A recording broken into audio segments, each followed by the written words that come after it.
Shalom a los hermanos de Teshuvah.tv. Bienvenidos a nuestro estudio del día de hoy que se llama El vocabulario del templo en el Nuevo Testamento. Nosotros vamos a estar cubriendo el tema del punto de vista de encontrar un vocabulario que ha sido descartado por los sistemas religiosos. No es que cuando yo hablo de cristianismo, de judaísmo, quiero hacer siempre esa salvedad, porque no quiero que vayan a pensar que estoy minimizando a las personas, sino que estamos tratando de hablar de los sistemas religiosos. Cada sistema religioso, cada denominación se enfoca en ciertas áreas, ciertas enseñanzas teológicas. Tú vas a una iglesia pentecostal, pues siempre se enfocan en algunas cosas todo el tiempo. Igual con el adventista y el bautista, lo que sea. Ok. Pero lo que nosotros queremos hacer es tratar de buscar un poco más información acerca de un área que ha sido descartada por la razón de que el templo, como fue destruido, pues obviamente ya eso ha pasado y no se necesita. Uno de los errores que nosotros cometemos, que me gustaría que consideremos siempre, es que la Biblia, cuando usted levanta su Biblia, las Escrituras fueron escritas durante un tiempo específico, con una cultura, con unas expresiones idiomáticas, con un sistema religioso, con un sistema gubernamental, que nosotros en realidad no estamos al tanto de ello. Por ejemplo, si nosotros hacemos preguntas a una audiencia que no está al tanto del contexto del primer siglo y le pregunta ¿cuántos fariseos habían en el primer siglo? Cuando tú lees la Biblia, aparenta que todos eran fariseos, cuando en realidad solamente habían 5,000 o 6,000 fariseos. Y dentro de esos fariseos se encontraban 7 tipos de fariseos. Es como decir, está el católico, están los protestantes, pero dentro de los protestantes, ¿cuántas denominaciones hay? ¿Cuántos tipos de cristianos hay? Ok, el mismo problema. Entonces, dentro del fariseísmo se encontraba lo que son dos escuelas de fariseísmo. Se encuentran la casa de Shammai y la casa de Hillel. Ahora, cuando preguntamos si conocemos y entendemos cuáles eran los reglamentos o los decretos que la casa de Shammai y Hillel pasaron, porque la casa de Shammai, o en este caso Shammai, fue el vicepresidente del Sanedrín y Hillel fue el presidente del Sanedrín. Quiere decir que ellos eran los líderes de la Corte Suprema de Israel en ese tiempo. Quiere decir que ellos tenían lo que es poder legislativo o poder jurídico para poder interpretar la Biblia. Pero cuando leemos los evangelios, no nos damos cuenta de esa dinámica. No sabemos de dónde salieron los fariseos, si se encontraban en el tiempo de Moisés o no, si se encontraban en el tiempo de Babilonia o no, cuándo salieron ellos, cuándo sacaron, quiénes eran los saduceos que creían, cuándo se originaron. ¿Ok? Entonces, cuando leemos, no hacemos una diferencia de quién eran los herodianos, quiénes eran los sicarios, quiénes eran los nazarenos, quiénes eran los saduceos, los fariseos, todos los grupos que componen lo que es la dinámica del primer siglo. Que la audiencia lo hubiera entendido lo que se dice en los evangelios. Tú agarras a Pedro, lo sientas aquí, aunque está muerto, ¿no? Cuando venga el Mesías resucitará. Pero si Pedro estuviera aquí ahora mismo, él entendía todo lo que está diciendo. ¿Por qué? Porque él nació, se crió, entiende el vocabulario y sabía lo que estaba ocurriendo porque fue partícipe de ello. Y tenía una mente del este, oriental, no occidental. Entonces, cuando hablamos del templo, esto es algo que es bien, pero bien raro para muchas personas. ¿Por qué? A nosotros se nos ha dicho de que la ley fue abolida, de que ya Cristo fue el último sacrificio y ya todo eso acabó. Y yo les voy a probar hoy que eso no es verdad. Que los sacrificios no quedaron anulados después que Yeshua murió y resucitó. Que los sacrificios continuaron por 40 años. Y la Biblia te lo dice, Hechos te lo dice. Entonces, lo que se está enseñando del púlpito va en contra de la evidencia que las cartas del Evangelio tienen. Y lo que quiero hacer con estos estudios es tratar de establecer una base, no especulativa de lo que yo pienso, o una espiritualización de un versículo o medio versículo, sino tratar de ir a lo concreto y tratar de aprender el contexto geográfico, el contexto bíblico, topográfico, de las fiestas. ¿Cómo nosotros podemos entender las fiestas en magnitud si no entendemos el templo? ¿Cómo podemos entender el sábado en su magnitud? Yo le una pregunta, mi esposa está haciendo una pregunta. ¿El sábado en la dispersión es muy diferente al Shabbat en la tierra? Sí. Completamente. Es el Shabbat, pero es completamente. Tú le preguntas a cualquier persona que ha ido a Israel y ha guardado Shabbat, ¿verdad, Natalia? La dinámica, la atmósfera, todo es diferente. Es fácil. Es completamente diferente. Es algo que se puede palpar, la diferencia, el descanso. Es algo que yo no puedo escribir. ¿Ok? Si estás en la tierra, vas a entender muchas cosas. La Biblia se convierte ahora en 3D. En serio, la Biblia, por ejemplo, hay veces que yo estoy leyendo un versículo y yo he estado en ese lugar y lo que estoy, yo puedo cerrar los ojos y sé exactamente dónde estoy. Y cuando está hablando, yo estuve allí. Cuando está hablando, estuve allí. Cuando está hablando, estuve allí. Cuando viene una persona que empieza a hablarme de ese lugar y empieza a hablar cosas locas, yo me echo a reír porque yo digo, ¿tú has ido a Jerusalén? Oh, no, es que yo leí en Google. Ok. Me pasó hace poco. Personas quieren hablar acerca de temas que nunca han ido a Israel. Y hay algunos temas que si no estás en la tierra, no lo vas a poder dominar bien. No es porque no hay recursos, o no hay libros, o no hay fotos. Pero es una cosa tomar una foto y otra cosa estar en ese lugar. Para mirar todo alrededor. ¿Me siguen? Y es muy diferente. Entonces los estudios están diseñados para que ustedes puedan motivarse y decir, wow, yo no sabía eso de la Biblia, quiero aprender más. Esa es la idea de estos estudios. Vamos al capítulo 43 del libro de Ezequiel, por favor, todos.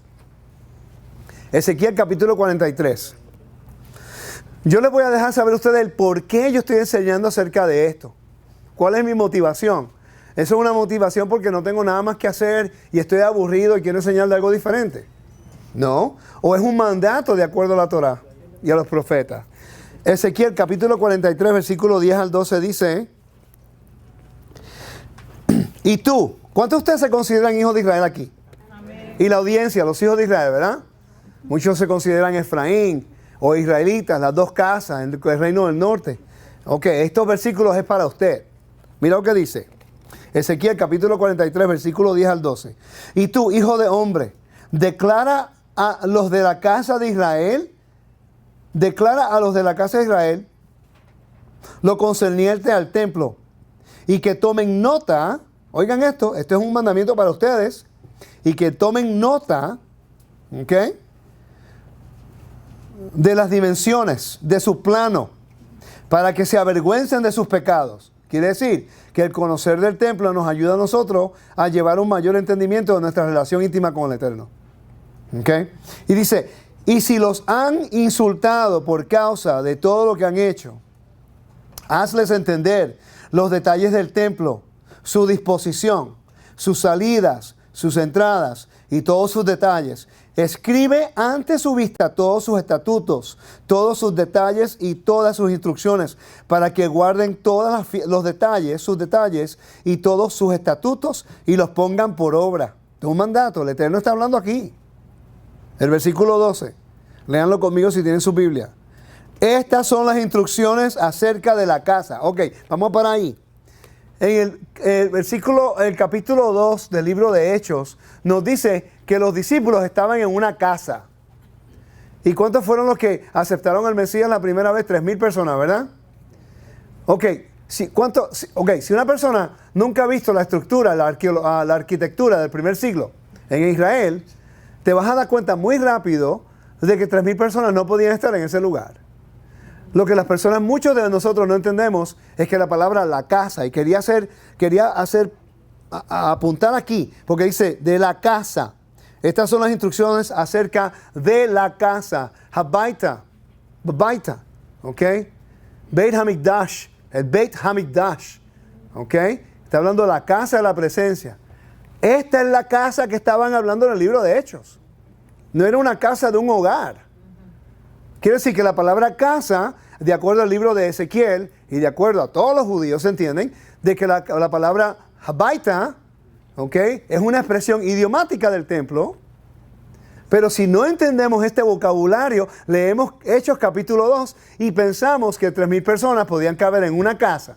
En el primer siglo en Judea, cuando una persona que va a Jerusalén y ve las casas como eran en el primer siglo, si cabían 5 era mucho, 6 eran bastante. Tenía que ser una mansión para que más de ellos pudieran quedarse en esa casa.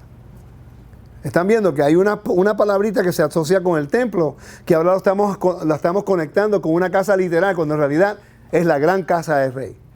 Entonces, mira lo que dice. Terminamos con eso. Dice, estas son las instrucciones de la casa sobre la cumbre del monte. Todo el área alrededor será santísimo.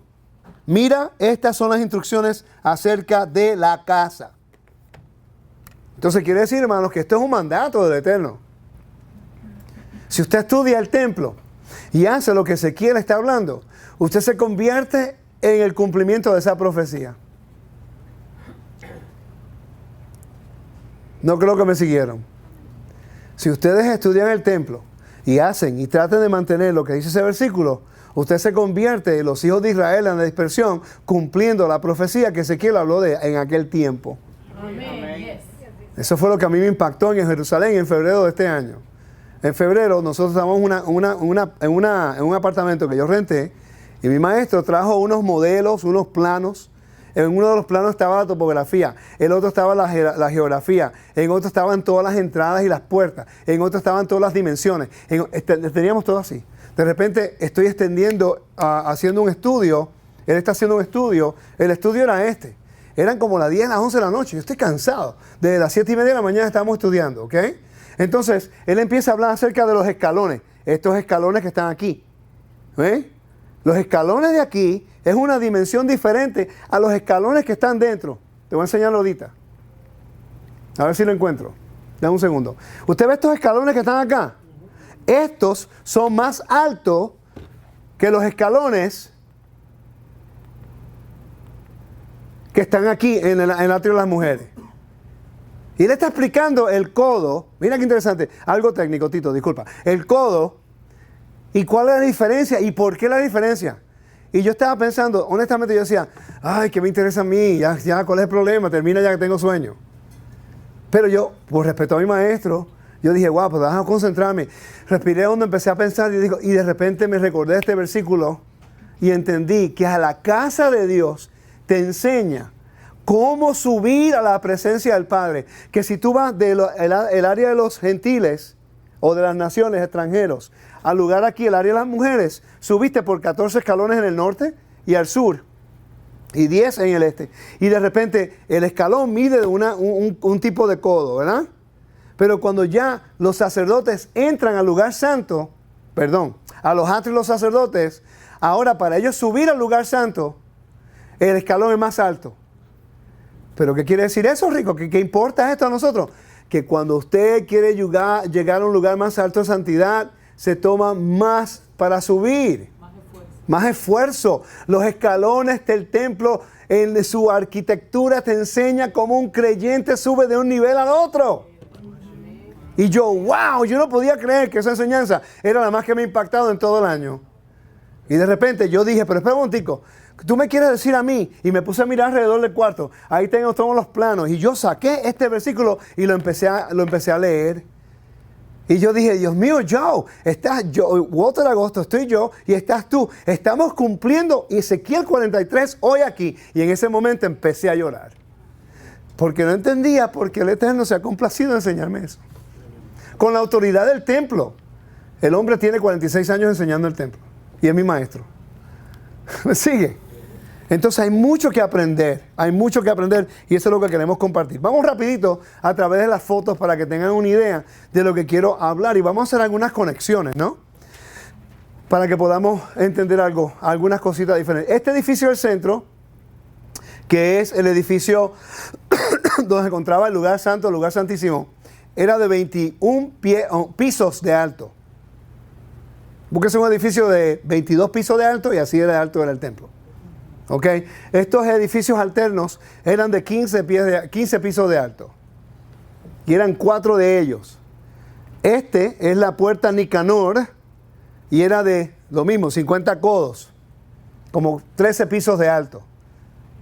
El velo nada más, el velo de la entrada del templo era de 6 pisos de alto. El velo nada más, 78 pies y eran así de ancho de la mano. Era grandísimo. ¿Ok? Ok, entonces, aquí vamos a hablar acerca de los diferentes atrios. Este es el atrio de las mujeres. Aquí se encontraban 4 chambers. How do you say chambers, Jolie? Cámaras, 4 cámaras. El de madera, el de los nazarenos, muy importante. del voto nazareno, porque Pablo hizo un voto nazareno en Hechos capítulo 21. Hechos capítulo 18, versículo 18 dice que él hizo un voto y que se tuvo que rapar la cabeza. ¿Cuántas veces se tenía que rapar la cabeza de una persona? Tenemos que saber eso. Porque Hechos capítulo 21 sigue exactamente el protocolo del voto nazareno.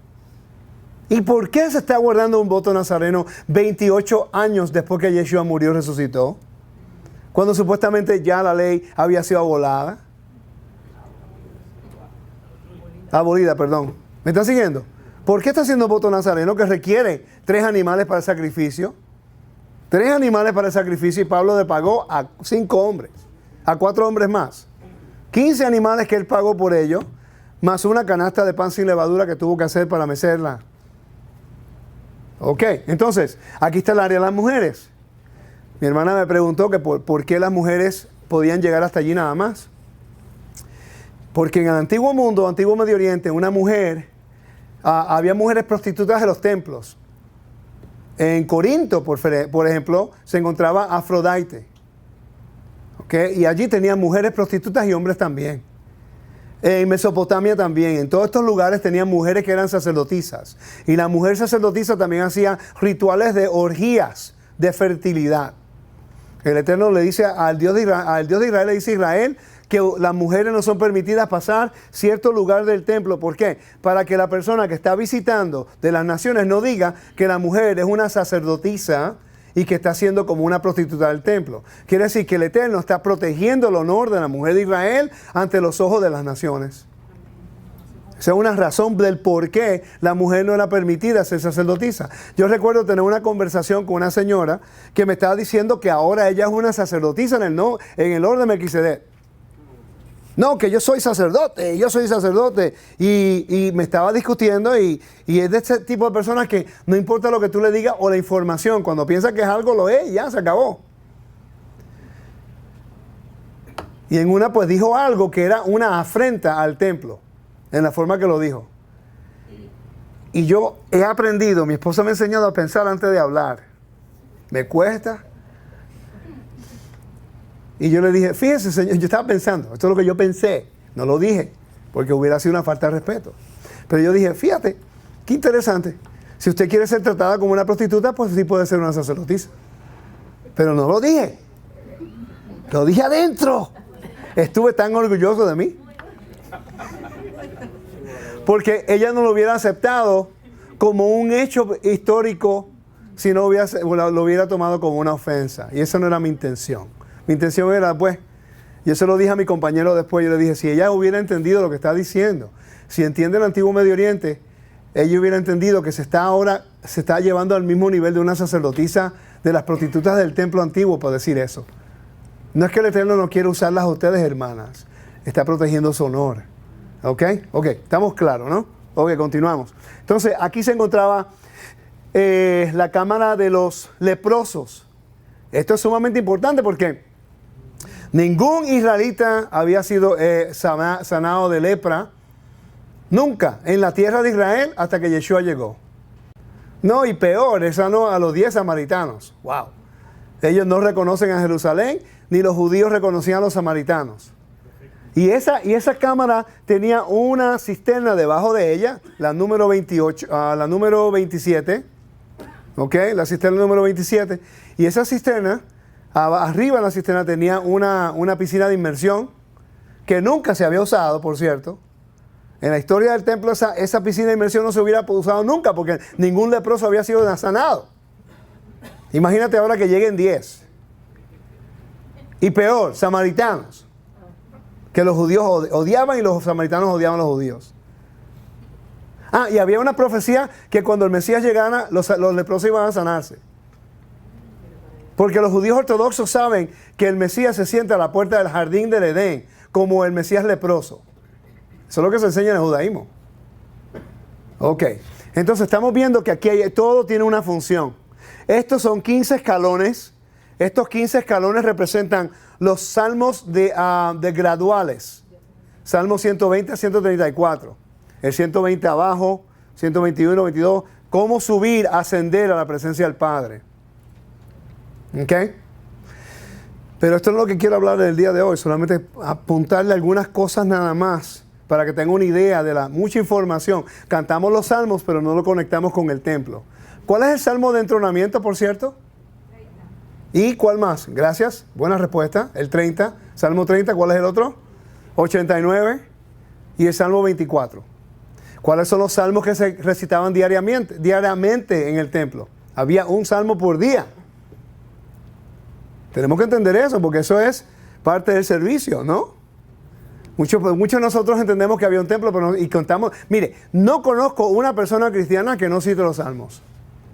Pero la ley ha pasado, y cuando los salmos fueron escritos, lo único que existía era la Torá. ¿Me siguieron? Entonces citan los salmos, pero no quieren estudiar la Torá. Citan los salmos, pero no quieren estudiar los profetas. Citan los salmos y los cantan y son ministrados por los salmos. ¡Oh, cuánto amo tu ley! Pero no, ya eso pasó, fue abolido. Más aptito a teja. Kol hayom hasiti. Como amo tu Torá en mi meditación todo el día. Entonces, yo lo que quiero hacer con estos estudios es, yo espero en el Eterno que dentro de su corazón nazca ese deseo de conocer la casa de mi rey. La casa de mi rey que nos enseña mucho a nosotros. Ok, entonces continuamos. Estos escalones que están viendo aquí, yo tuve el privilegio con mi gira en inglés y en español este año, de subirlos. Esos son los escalones que se utilizaban en la carretera del primer siglo, que dirigía del sur de la piscina de Siloé hasta el templo. Había una ceremonia que vamos a estar hablando acerca de eso ahorita aquí en mis estudios, pero quiero para que tenga un punto de referencia, ¿ok? Pero nosotros pudimos poner nuestros pies y caminar por un túnel que el comenzar del túnel es la calle original del primer siglo. Quiere decir, Zacarías, Isaías no, perdón. Los profetas, ¿cuáles son? Vamos a hablar del primer siglo. Mateo, Lucas, Juan, Pedro, Santiago, Yeshua, todos los creyentes, Pablo. Ellos se reunían al sur de la ciudad, en la piscina de Siloé, cuando llegaban las fiestas. Todos los 33 distritos de Israel, cuando se veían las fiestas, tenían que llegar a Jerusalén y ellos bajaban a la fuente de Siloé y allí hacían inmersión. ¿Ok? Y después venía un sacerdote del templo para recibirlos. Cuando ellos lo recibían, el sacerdote los dirigía subiendo hacia el templo durante la fiesta con regocijo y alabanza, y todas las personas se paraban al lado de la carretera dándole la bienvenida a todas las personas que subían a las fiestas. Claramente, eso no es lo ancho de la calle originalmente, pero encontraron el remanente de la calle del primer siglo, hermanos. El tiempo de Herodes. Nosotros pudimos pararnos allí. Pero las Naciones Unidas dicen que no hay ninguna evidencia de los judíos vivir en Jerusalén. Qué gente idiota, pana. No hay otra palabra para decirlo. Esa es la gente más estúpida que yo he visto. Y supuestamente los líderes del mundo, pues. Hay que ser verdaderamente idiota para no ver eso. No quieren ver la verdad. Me indigno porque es la realidad. Mire que, anyway, vamos a seguir. Pues, entonces, sí, de verdad, porque uno va a Jerusalén y uno te para aquí y ahí es historia. Te vas acá y ya también. Y yo digo, pero es que esa gente no va a Jerusalén nunca. No les interesa la evidencia. Y la culpa lo tiene la religión del catolicismo. Te lo voy a decir por qué. Porque se ha desarrollado unas tradiciones de los lugares que supuestamente ocurrieron eventos bíblicos que nada ocurrió. Por ejemplo, la Vía Dolorosa. Todos los cristianos hasta raíces hebreas van a la Vía Dolorosa. ¿Ok? Y lloran, y tienen que caminar por todos los árabes molestándolos a uno. Porque eso sí, vale, esa gente molesta, pana. Quieren que le compren todo. Entonces la gente quiere que, no, esta es la estación 1, la 2, la 3, pero es que no tiene lógica. En el primer siglo esa carretera no existía. Porque la carretera estaba a 40 pies debajo de la tierra. ¿Pero tú crees que a un cristiano le interesa eso? Se enojan si se lo digo. Ahora, yo llevé a mi gira al lugar donde Yeshua lo llevaron, que está debajo de un convento, que era parte del Fuerte Antonia. Y por cierto, yo estuve literalmente como a 3 pies del lugar donde posiblemente el Mesías estuvo parado. Porque los romanos tenían un juego que se llamaban el juego de los reyes. Ellos ponían algo en el piso y es como lo dividían en partecitas así, y en cada lugar tenían un tipo de tortura.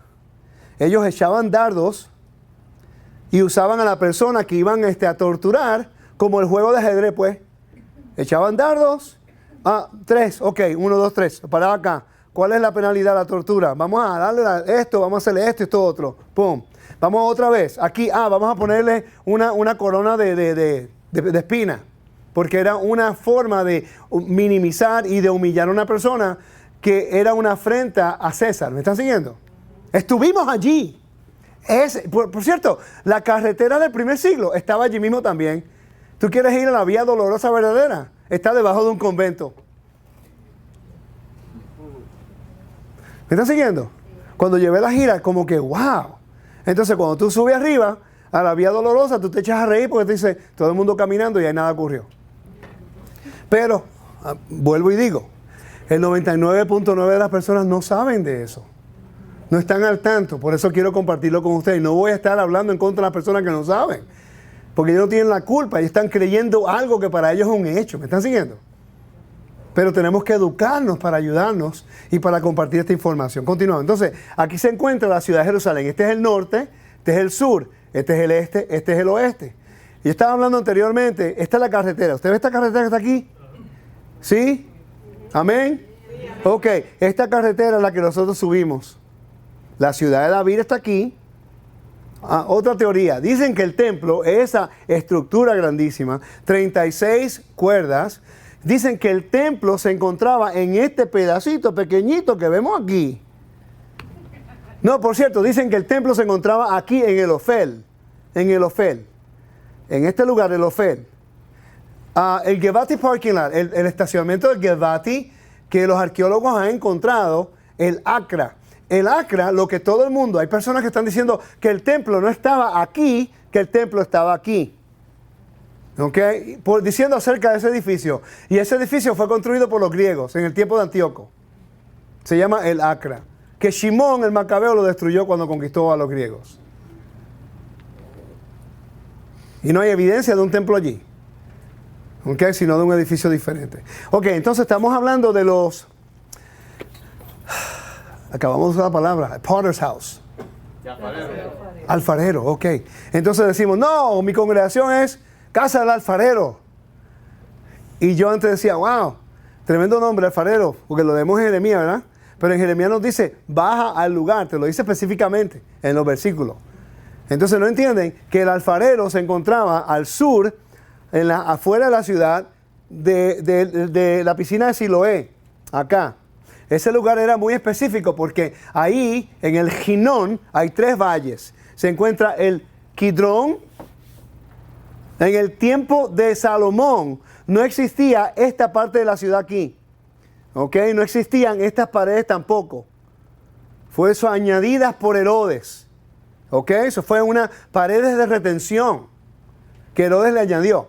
Entonces, en este lado aquí se encontraba el valle de Theropian Valley.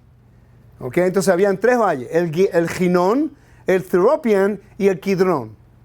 Entonces, quiere decir que el templo y la ciudad de David estaban entre medio de los 2 valles, el Kidrón y el Theropian. Pero después, con la explosión de población y la expansión del templo, obviamente tuvieron que añadir paredes, tuvieron que hacer más casas y pues construyeron. ¿Ok? Ok. Entonces, cuando estamos viendo bajando al sur aquí, acá se encontraba el área del Dung Gate. El Dung Gate, como es la puerta del dung, del excremento o del desperdicio, lo que sea. Se llamaba también Gehenna, infierno. Ahí donde se quemaba la basura, en este lado por acá, al sur. Y era el lugar más maldecido en Israel. ¿Por qué? Porque Moloch se adoraba en ese valle. Y Moloch era un dios de otra nación que pasaban a los niños por el fuego. Era una afrenta al Dios de Israel. En el lugar más bajo de Jerusalén aquí y el lugar más alto, el contraste de un rey de Israel y es rey de otra nación que está siendo alabado por los israelitas en ese lugar. ¿Me están siguiendo, hermanos? Entonces, la casa del alfarero tiene que ver con por qué era. Porque la sangre de los sacrificios, había una forma de sacar el agua por un conducto de agua que los llevaba al valle de Kidrón, que había una agua que bajaba. Pues, y entonces acá abajo el área era muy fértil, porque la mezcla de la sangre con el agua y la tierra, pues la gente compraba la tierra para poder sembrar y eso, ¿no? Pues obviamente había agua en ese lugar por el Gihón. Entonces los alfareros iban a ese lugar porque tenían que trabajar, ¿me están siguiendo? Pero que estaba localizado en el lugar más maldecido en Israel. En otro, si tú llamas congregación la casa del alfarero, cámbiale el nombre, por favor. ¿Ok? ¿Me están siguiendo? La geografía nos ayuda a nosotros a entender lo que Jeremías está tratando de hablar. ¿Me están siguiendo? Ok, vamos a entrar entonces aquí. Estamos hablando acerca de el Azagá. El Azagá es el atrio de los sacerdotes, pero vamos a dejarlo ahí por ahora y vamos a entrar al tema que tengo aquí, porque si no, no termino. Vamos a Lucas capítulo 1, vamos a comenzar allí. No vamos a hacer ese. Vamos al libro de Apocalipsis, capítulo 4, vamos a comenzar con Apocalipsis, ¿ok? Porque Lucas ya ha hablado un poquito acerca de eso anteriormente.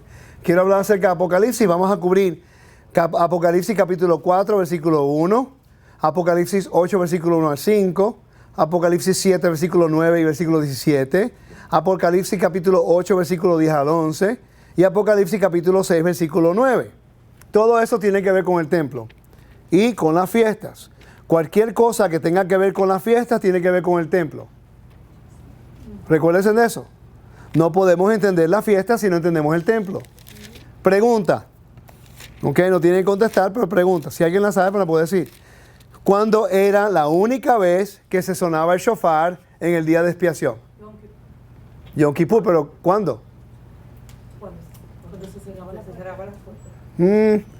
El shofar, el carnero, se sonaba solamente en el año 50 de Yom Kippur. Quiere decir que si este año es el año 25, no se suena el shofar. Es cuando se declara el jubileo que se suena el shofar en el día de Yom Kippur. Solamente en ese día. Si tú lees Mateo 29, 24, versículo 30 y 32, te deja saber cuándo es que el Mesías viene. ¿Cómo fue? Si leemos Mateo 24, versículo 30 y 32, vamos a ver pues. Vamos a Mateo. Hay 3 sonidos del shofar en la Biblia. Este es el primer shofar, que es Pentecostés. El segundo shofar, que es el último shofar, que es Yom Teruah, el día de trompetas. Y está el sonido del gran shofar, de la gran trompeta, que es Yom HaKippurim. Algo que tenemos que entender es que Yom HaKippurim, cuando nosotros terminamos el ciclo de la Torah, por ejemplo, yo tengo un calendario del ciclo de la Torah, ¿ok? Entonces, leemos, terminamos hasta el libro de Deuteronomio. ¿Están conmigo, no? Cuando terminamos el libro de Deuteronomio, no empezamos el próximo. Aquí terminó el 13 de octubre. La última lectura, el 13 de octubre. Pero el ciclo de Génesis no comenzó en el día de Yom Teruah. El ciclo de Génesis comenzó después de Sukkot.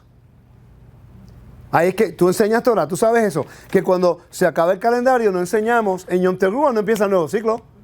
Empieza después de Sukkot. ¿Por qué es eso? Porque en la mentalidad hebrea, Yom Teruah y Sukkot y Yom Kippur en el medio, todos conmemoran un solo ciclo, un tiempo. Aunque este es el primero del año en referencia al conteo de los jubileos y el conteo de los Shemitah, del conteo de los 7 años aunque comienzan en Yom Teruah, pero en realidad, ahí se empieza a conectar, pero el conteo no comienza hasta después de Sukkot. No vas a eliminar el mes, ¿me estás siguiendo? Pero esos 21 días, todo tiene que ver en un lapso de tiempo. Mantengan eso en mente, eso es importante. ¿Me están siguiendo? ¿Sí? ¿Cuántos están aprendiendo algo nuevo ya? Amén. Esa es la idea, ¿no? Yo me siento feliz cuando personas vienen y aprendemos algo nuevo, porque la idea es esto. Compártanla con otras personas, déjenles saber, para que ellos también se pongan contentos y aprendamos, y ahora usted se convierte en maestro también. Esa es la idea, ¿ok? Ok, entonces, Mateo 24, versículo 30. Dice, entonces aparecerá la señal del Hijo del Hombre en el cielo. Y en ese tiempo se lamentarán todas las tribus de la tierra y verán el Hijo del Hombre viniendo sobre las nubes del cielo con gran poder y gran majestad. Él enviará a sus mensajeros con un gran toque de trompeta para reunir a sus escogidos de los cuatro vientos de los extremos del cielo hasta el otro. Ahí te dejo saber cuándo es que viene. Aunque sabemos que Yom Teruah es el entronamiento del rey, pero Yom Kippur es el juicio y cuando se declara el jubileo. Él viene en un jubileo. Te lo voy a probar hoy. El libro de Hebreo te lo dice, por cierto. ¿Ok? Entonces, ¿cuántos de ustedes leen el libro de Apocalipsis en el contexto religioso o 1, 2, 3, 4, 5, 6, 7, 8, 9, 10, 11, 12, 13, hasta el 22? Lo leen del capítulo 1 al 22, cuando en realidad el libro de Apocalipsis no se puede leer en esa forma, porque está basado en fiestas y no está en orden cronológico. Ese es un problema que tenemos. La gente quiere llevar el libro de Apocalipsis en un orden cronológico y no lo es. ¿Me sigue? Pero si lo entiendes de un punto de vista de las fiestas, de lo que se llama demanda de un convenio legal, de lo que es un servicio de entronamiento, tiene más sentido. Pero vamos a enfocarnos en la fiesta, ¿ok? Entonces está Apocalipsis capítulo 4, versículo 1. Y muchos de ustedes saben ya esto, pero quiero establecer una primicia aquí, quiero continuar a repetirlo, ¿ok? Mira qué interesante, dice, después de esto miré y vi una puerta abierta en el cielo. La primera voz que oí era como de trompeta que hablaba conmigo diciendo, sube acá y te mostraré todas las cosas que van a suceder después de estas. ¿Qué tiempo del año es ese? A los nuevos, a los hermanos nuevos que están aquí por primera vez. ¿Qué tiempo del año es eso? ¿Qué tiempo del año es? ¿Cuál es la clave ahí para entender qué tiempo del año es? La puerta. La puerta abierta, ¿eh? La gente piensa que es trompeta, ¿verdad? La puerta abierta, porque la puerta abierta es una expresión idiomática para el día de trompetas.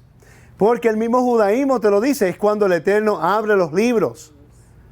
Y están esos 10 días, desde Yom Teruah hasta Yom Kippur, cuando los libros son abiertos. Entonces tú estás orando que el Eterno te encuentre en el libro de la vida y en el día de Yom Kippur que esté sellado en el libro de la vida.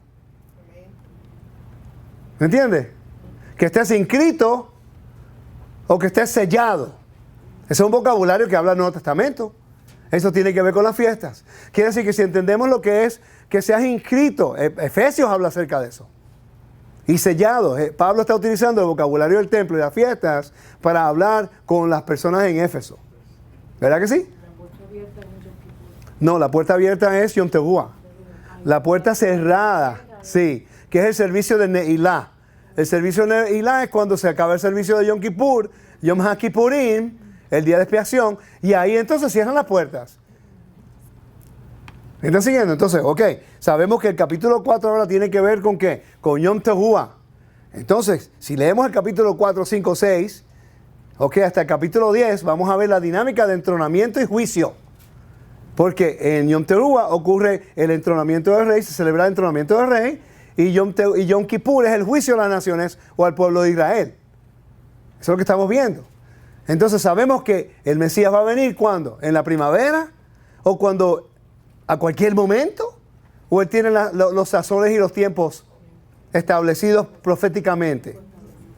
Quiere decir que si entendemos el libro Apocalipsis de acuerdo a las fiestas, la teología de que algo va a ocurrir en cualquier momento se va por la ventana. Y no tiene que uno vivir en miedo que se va a quedar en el rapto. Ahora, si usted cree en el rapto, no hay ningún problema. Yo me voy a preparar para lo peor. Yo me voy a preparar. Si yo soy raptado antes de la gran tribulación, yo no me voy a quejar, ni voy a discutir con el Eterno, ni voy a decirle por qué me raptó tanto tiempo.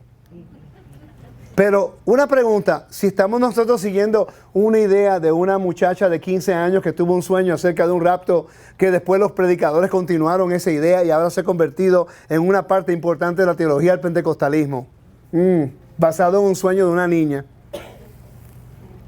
John Darby empezó a enseñar eso y eso agarró raíz y por ahí siguieron, ahora todo el mundo lo cree. Yo prefiero prepararme para lo peor y estar sorprendido por si ocurre antes de tiempo. Así que para mí no es un problema de salvación. Yo sé que vamos a estar en el reino. Ahora, no ponga todas sus fichitas en ese, porque la Biblia no valida eso. ¿Ok? Pero no tienen que creerme, verifíquenlo todo. Y si no me creen no hay ningún problema. Y si no están de acuerdo tampoco. No es big deal. Cuando el Mesías venga nos lo dejará saber. Amén. Ahí es donde entra la madurez. Muchas personas, no, si tú no crees en el rapto no voy a hablar contigo. Ah, entonces tú estás poniendo toda tu confianza en un evento que no hay ninguna evidencia bíblica. Vamos, un precedente bíblico. Cuando hubo el juicio en Egipto, el Eterno quitó a Israel de Egipto antes de la tribulación. ¿O lo guardó?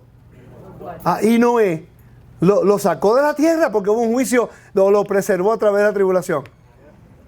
Antíoco, Hanukkah, ¿por qué no lo sacó a los fieles y dejó a todos los demás que se mataran ellos mismos? Tuvieron que sufrir y tuvieron que pelear y tuvieron que ser fieles. Ok, entonces vamos a leer el capítulo 8, versículo 1. Capítulo 8, versículo 1 dice: cuando él abrió el séptimo sello, se hizo silencio en el cielo como por media hora. Ok, ¿qué se estaba haciendo ese tiempo? Media hora. Si yo agarro el sidur que hay aquí y yo empiezo a hacer las oraciones del sidur de la mitad, se va a tomar como 20 a media hora. Ese es el amidá, las oraciones matutinas. ¿Ok?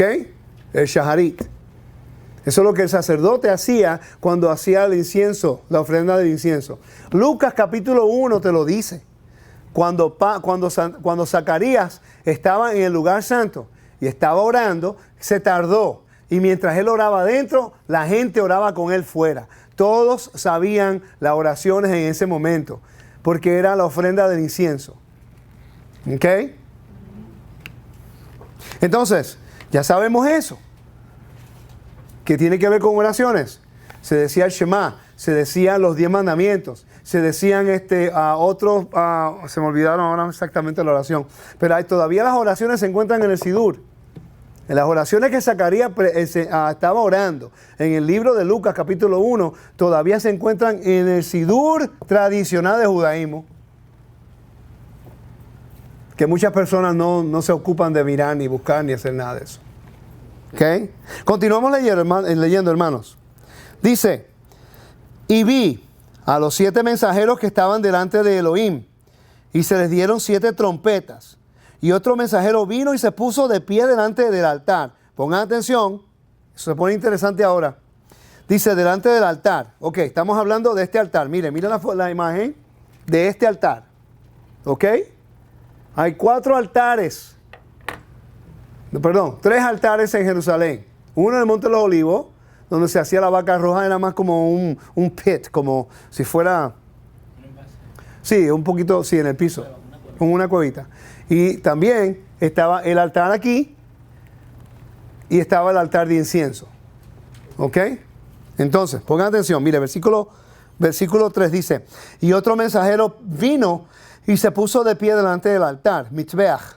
Tenía un incensario de oro y se le dio mucho incienso para que añadiera a las oraciones de todos los santos sobre el altar de oro.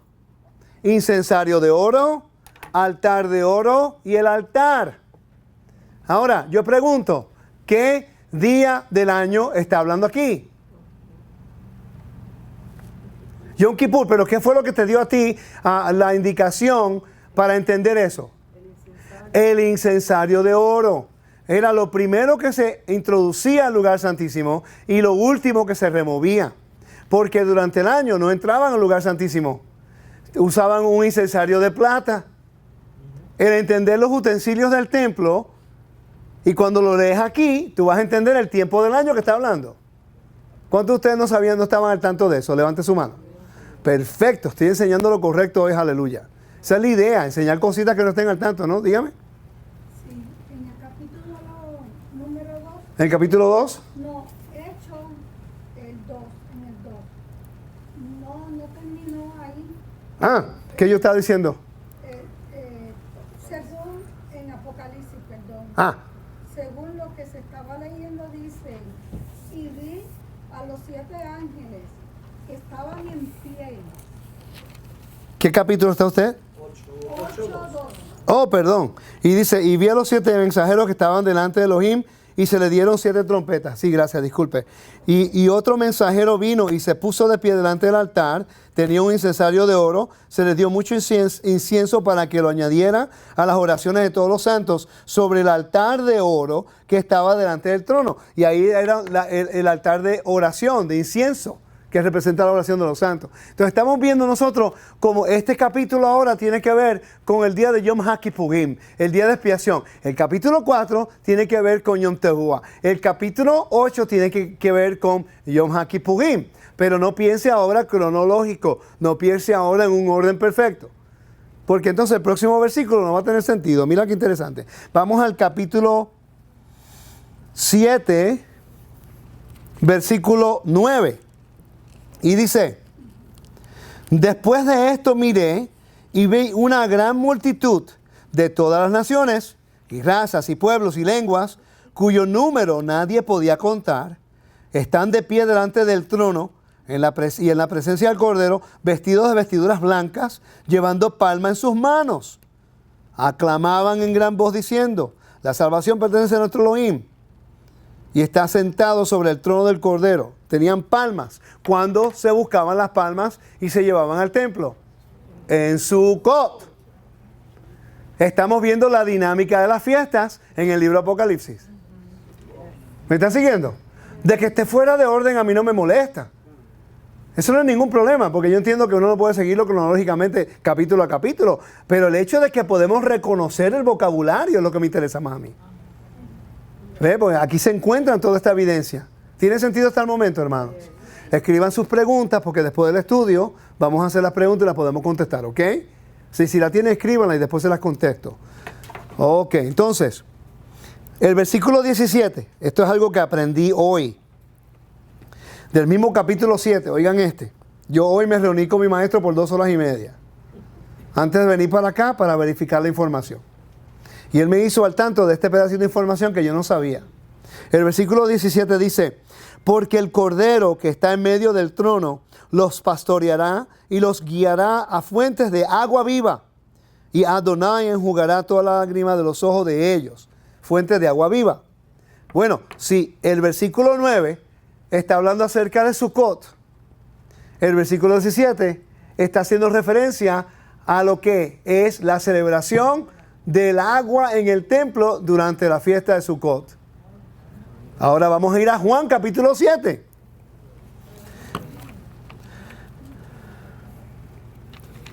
En Juan capítulo 7, versículo 36.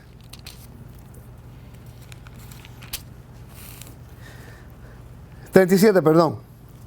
Dice, en el último día, el gran día de la fiesta, Yeshua se puso de pies y alzó la voz diciendo, si alguno tiene sed, que venga a mí y beba.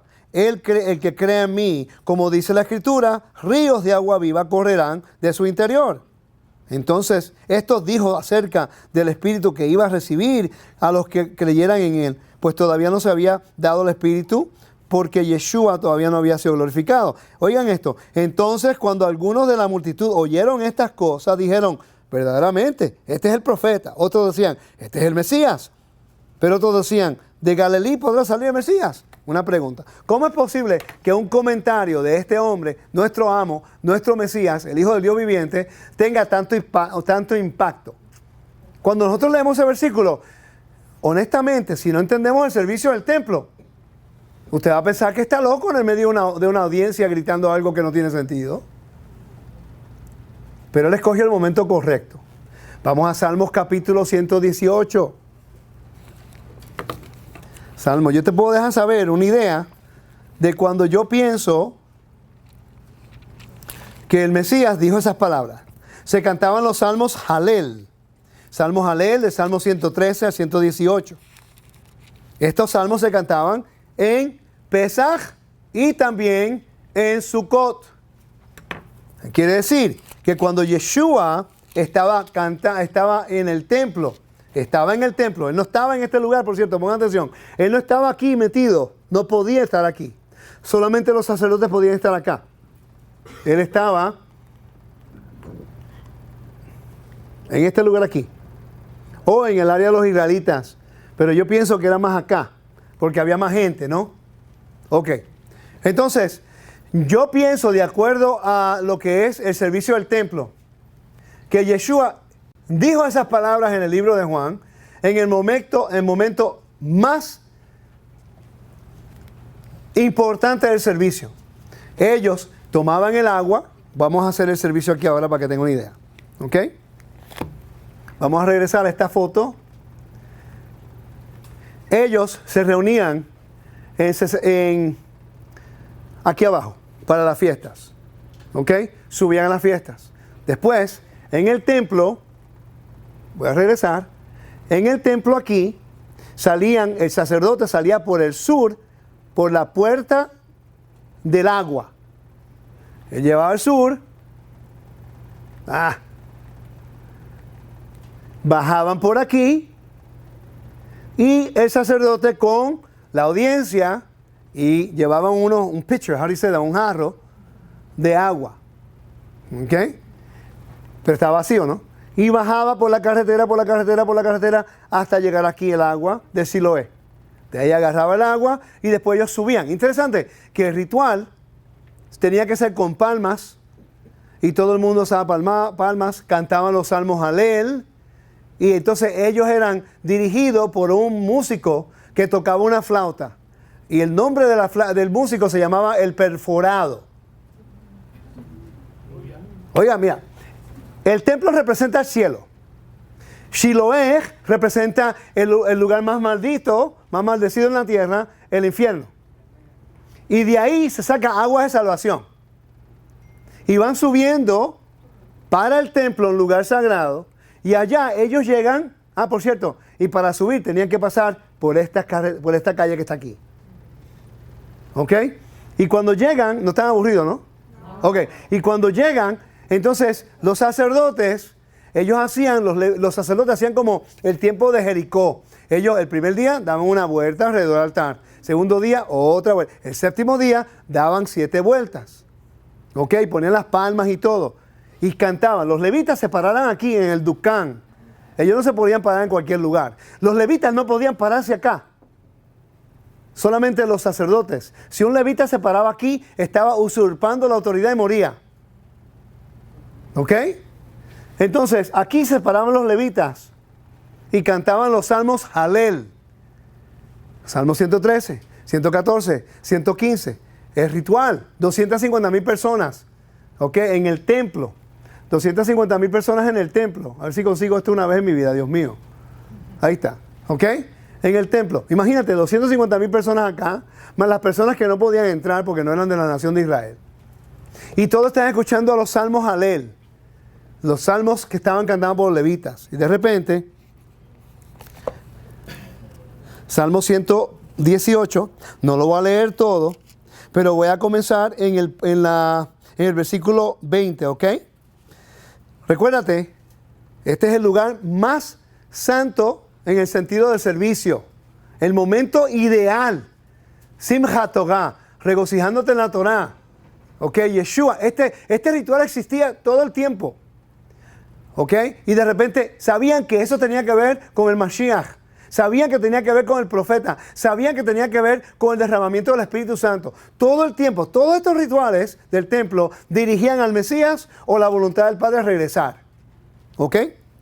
Dice, te doy gracias porque me has respondido y has venido a hacer mi liberación. Versículo 22. La piedra que desecharon los constructores ha venido a ser el principal piedra angular. Esto es obra de Adonai. Es maravilloso en nuestros ojos. Este es el día que ha hecho Adonai. Alegrémonos y regocijémonos en él. Y ahí es donde comienza. Ahora imagínate. Ana, Adonai Hoshiana.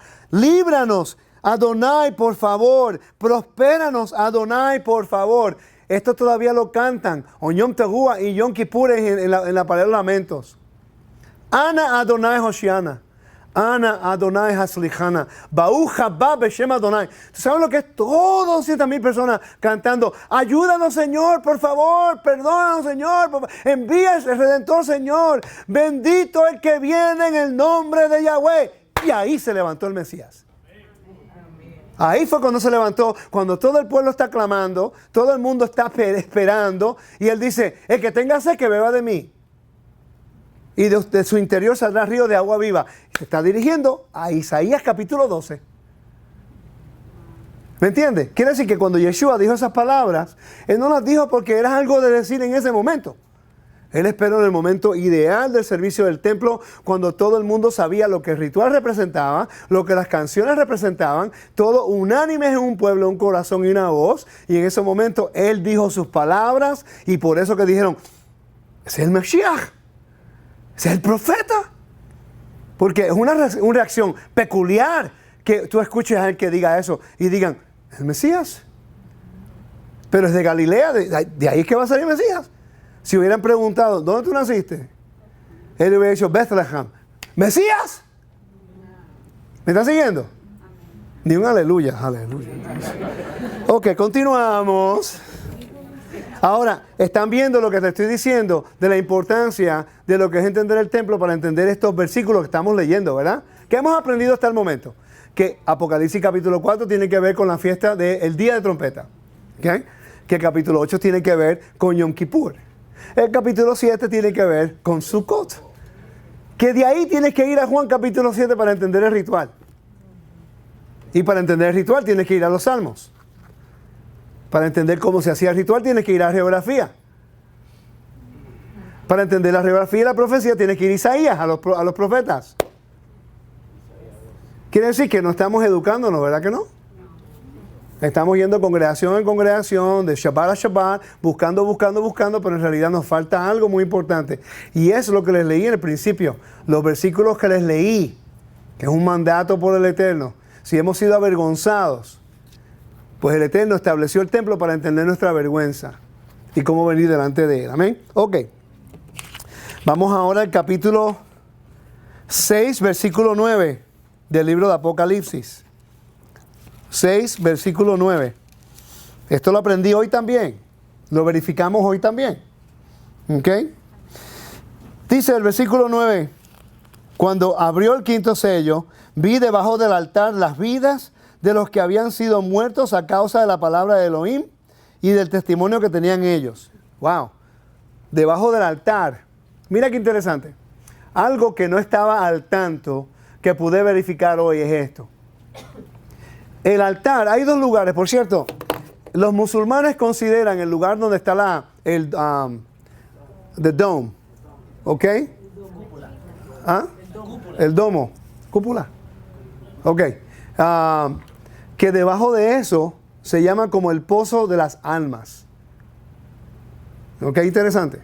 Se llama, y yo eso sí lo entendía, the well of the souls. Ellos piensan que donde está el dome, ¿ok? Debajo hay como una cueva, se llama el pozo de las almas. Entonces sabemos, se llama Haguf, ¿ok?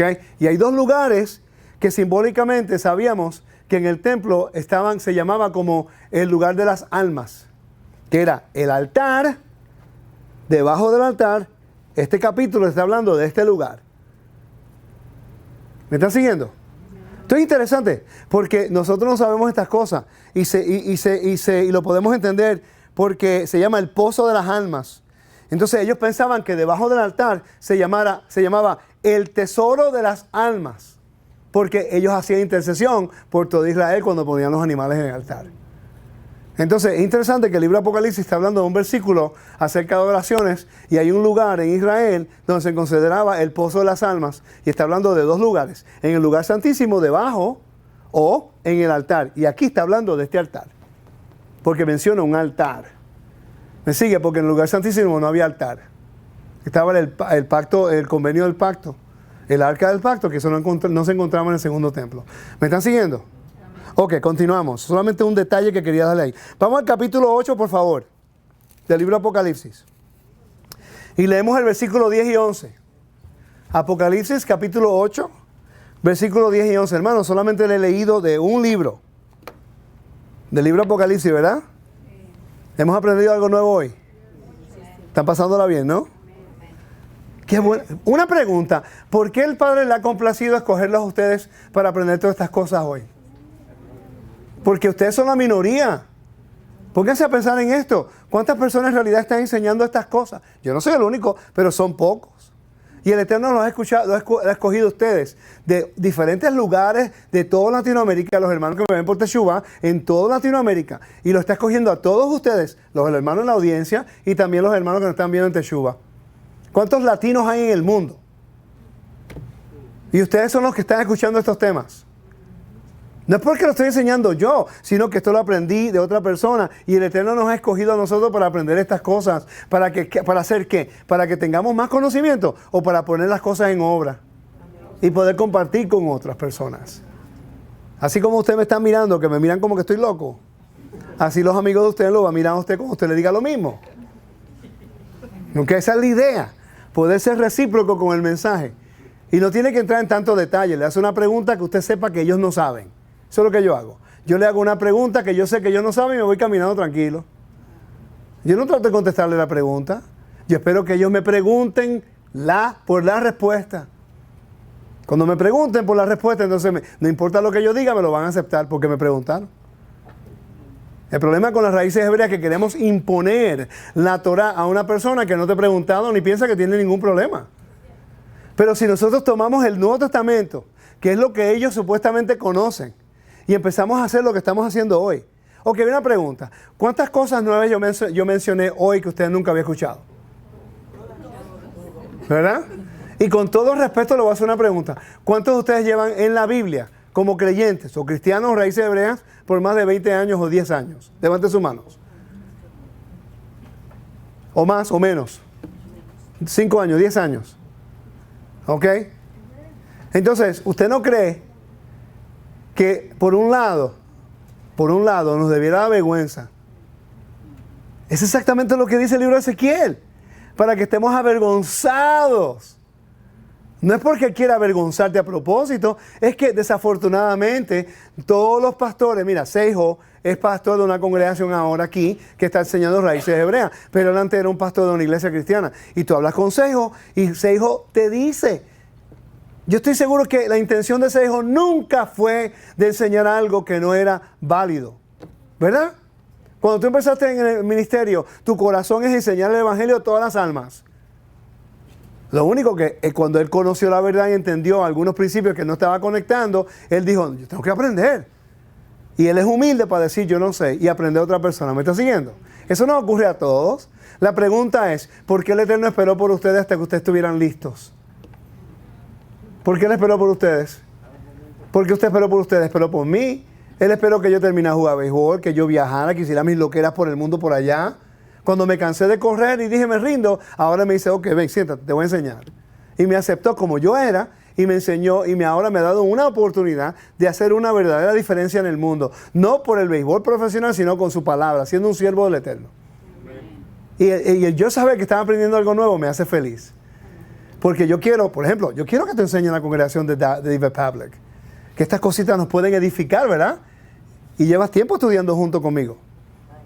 Y yo recuerdo la primera vez que ella pensaba que yo estaba loco. ¿Verdad?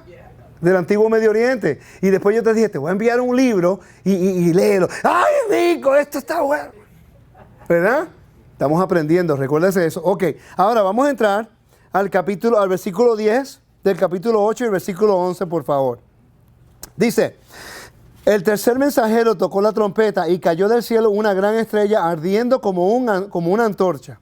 Y cayó sobre la tercera parte de los ríos y sobre las fuentes de agua. El nombre de la estrella es Ajenjo.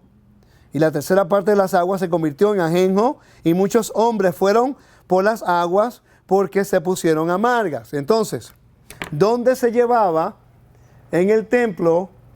¿Dónde se llevaba a la mujer que era considerada como una acusación de celo? Si un hombre le daba celo. Números capítulo, las leyes Sotá. Números capítulo 5 te dice, si un hombre encuentra o piensa que su esposa haya hecho algo que le causa celo, él tiene que llevarla a donde el Eterno ha puesto su nombre, que es frente del altar. Entonces, ¿dónde fue llevada esa mujer en el primer siglo? Hay una puerta, hay otra puerta, hay otra puerta, hay otra puerta. A esta puerta era llevada. Entonces ella la llevaban allá, le quitaban las vestimentas blancas y le ponían unas vestimentas negras, egipcias. Le soltaban el cabello y la desvestían hasta aquí. Obviamente no habían personas en el atrio. Sacaban a todas las personas de acá, solamente el sacerdote. Y le ponían el pelo sobre los senos para avergonzarla. Pero rico, ¿cómo es posible si era inocente? ¿Ok? Han estudiado el procedimiento del Sanedrín en referencia a cómo tratar de convencerla que ella diera un testimonio. Porque si era culpable y tomaba de las aguas amargas, entonces ella o moría o no podía tener hijos. El vientre se le ponía grande y la cadera se le caía. Una mujer que fuera encontrada. ¿Sabían ustedes que este procedimiento es para preservar el honor de la mujer y del hombre? Imagínense. En el antiguo mundo, el honor era primordial. Vivir una vida de vergüenza era lo peor. Tú prefieres morir con honor que vivir en vergüenza. Entonces, lo interesante es esto, que si a la mujer se le acusa que ella ha sido infiel o ha causado celo al esposo, y la comunidad empieza a hablar, si esa mujer tiene un hijo, la comunidad va a dudar de quién es ese hijo. Quiere decir que el hombre no va a tener honor, la mujer va a ser deshonrada y el hijo va a ser tratado como un bastardo, sin honor en la comunidad. ¿Y qué es lo que este procedimiento es? Para preservar el honor de la mujer y del esposo también.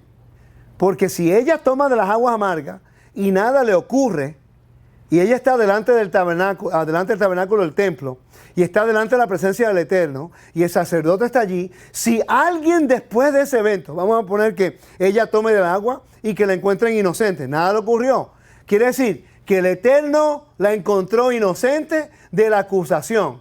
Y si alguien dice algo en contra de ella, entonces ya no está hablando de ella, está hablando del que la encontró inocente.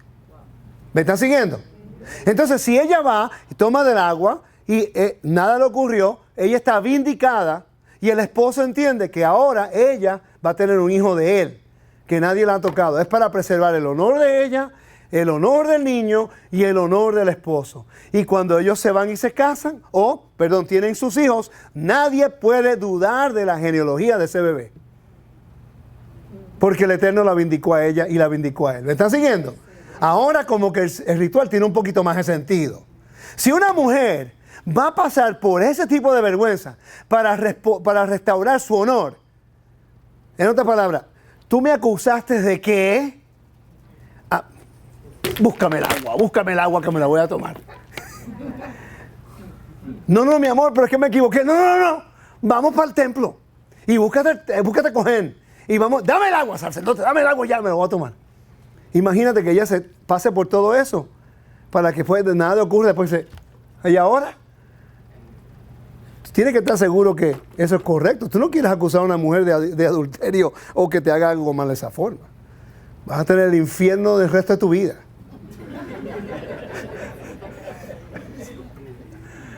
Así que piénsenlo. Pero ahora tiene sentido, ¿verdad que sí? Entonces, el capítulo 8, el versículo 10 y 11, tiene que ver con las leyes sotá que se encuentran en el libro de Números capítulo 5. Números capítulo 5. Ok, tengo que avanzar. Vamos ahora, hasta el momento, ¿estamos bien? Amén, ok. Capítulo 8, versículo 10 y el 11. Tiene que ver con las leyes sotá, las leyes de... Por cierto, una pregunta, hermanos. Cuando el pueblo de Israel adoró el becerro de oro, ¿qué hizo Moisés? Él molió el becerro de oro, lo hizo como polvo y lo lanzó ¿dónde? Al agua. Y él hizo, oigan esto, él hizo que todo Israel tomara. Pero espérate un momentico. Si solamente habían 3,000 culpables, ¿por qué él hizo que todo Israel tomara? Para vindicarlos a todos, porque ellos, oigan, ellos lo vieron y no hicieron nada. ¿Qué dice Levítico capítulo 5, versículo 1? Vamos a ver. Levítico capítulo 5, versículo 1. Dice, si una persona incurre en culpa cuando haya oído una maldición pública y aunque es capaz de testificar como uno de que ha visto o que se ha... no veo nada, dame un segundo. Ahora, ok. Si una persona incurre en culpa cuando haya oído una maldición pública y aunque es capaz de testificar como uno que ha visto o que se ha enterado del asunto, no da la información, de manera que que está sujeto a castigo. ¿Qué? Hay otra versión. ¿Qué otra versión dice? ¿Alguien puede leer otra versión?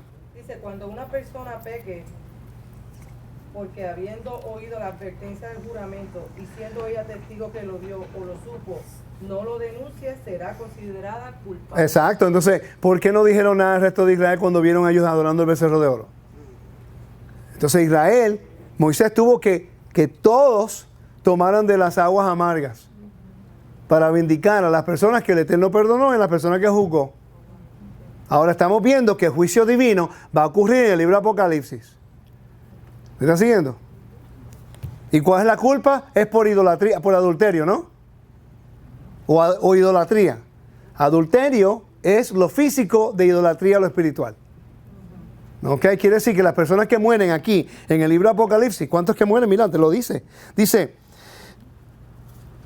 y cayó, dice, versículo 11, el nombre de la estrella es Ajenjo. En la tercera parte de las aguas se convirtió en Ajenjo y muchos hombres murieron por las aguas porque se opusieron amargas. Quiere decir que ellos fueron encontrados culpables de idolatría. Ese juicio divino. Entraron a un convenio y transgredieron el convenio y murieron. Ok, entonces, vamos ahora al libro de Hebreos, por favor. ¿Están conmigo?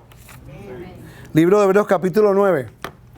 Ok, una pregunta. ¿Cuántos de ustedes han podido estudiar el libro de Hebreos en el contexto del día de expiación? ¿Cuántos de ustedes nunca habían estudiado el libro de Hebreos en el contexto del día de expiación? Ok. Entonces, ¿de dónde fue la carta a los Hebreos escrita? De Italia. Tienes un gran maestro, señora. ¿Cuál es su maestro? El capítulo 13 del libro del libro de Hebreos. No, yo voy a leer el 13. Quédate ahí tranquilo el 9. Yo te leo el 13. A los finales versículos dice, el versículo 22 del capítulo 13 del libro de Hebreos dice, les ruego, hermanos, que reciban bien esta palabra de exhortación, pues he tratado de ser breve. Sepan que nuestro hermano Timoteo lo han puesto en libertad. Si él viene pronto, yo iré a verlos con él. Saluden a todos sus dirigentes y todos los consagrados. Los saludan los de Italia. Quiere decir que la carta a los Hebreos fue escrita de Italia. Muchas personas no saben eso. ¿Ok? Entonces no saben quién es la audiencia, a dónde fue escrita, qué tiempo del año. No conocen la diferencia entre lo que es un levita y un sacerdote. No saben que todos los sacerdotes son levitas, pero no todos los levitas son sacerdotes. No conocen que de los mismos sacerdotes, llegando a Aarón, se encontraban, Aarón tenía 4 hijos. De los 4 hijos, 2 murieron. Los otros 2, Itamar y Eliezer, que Eliezer y Itamar. De esos 2 salen los 24 órdenes de sacerdocio. De 2 hombres salen 24 órdenes de sacerdocio que vemos en Primera de Crónicas capítulo 24. ¿Okay? Y ellos se encargaban todo el servicio que se encontraba aquí en el templo. Y se dividían en órdenes, en diferentes grupos. Con la familia de esta persona, ellos eran los sacerdotes y servían en el templo una semana. 2 semanas durante el año se turnaban, ¿no? Y en las fiestas, todos los 24 órdenes subían a servir. ¿Están conmigo? Ok, esto es importante porque esto es relevante con lo que tiene que ver con Lucas, capítulo 1 con Zacarías. Y eso lo vamos a cubrir ahorita, tenemos tiempo todavía. Entonces, el libro de Hebreos tiene que ver con el contexto de Yom Kippur. Tenemos Eliezer e Itamar. En el tiempo de David estaban dos sumos sacerdotes. Estaba Abiatar, que es de la línea de Itamar, y estaba Sadoc, que es de la línea de Eliezer. Entonces, Abiatar le fue fiel a Adonaya, el hijo de Salomón, que él fue y lo ungió, pero Sadoc se mantuvo fiel y fue y ungió a Salomón cuando David le dijo que lo hiciera. ¿Me están siguiendo? Y por la fidelidad a David, Sadoc, de la línea de Eliezer, fue que salen ahora los sumos sacerdotes. Entonces leemos el libro de Hebreos, pero no sabemos que hay una diferencia entre los mismos hijos de los sacerdotes. Entonces, si yo soy un sacerdote y yo tengo mi hijo, y tú eres de mi familia, tú eres mi primo, o mi hermano, ¿verdad? Quiere decir que de nuestra línea salen los sumos sacerdotes. Entonces yo soy mayor que tú. Si yo muero, te quedas como sacerdote. Pero si yo tengo hijos, le toca a él. ¿Me estás siguiendo? Entonces en Hanukkah estamos viendo en el libro de Macabeos como los mismos hermanos estaban usurpando la autoridad del sumo sacerdocio. Está Jason usurpando la autoridad de Onías. Y ahí entró el caos de Hanukkah. ¿Ok? Si no entendemos esto, no vamos a entender el libro de Hebreos. Mucha información, ¿verdad? Pero no entiendo, este es el Nuevo Testamento, este es el libro que ustedes se criaron leyendo.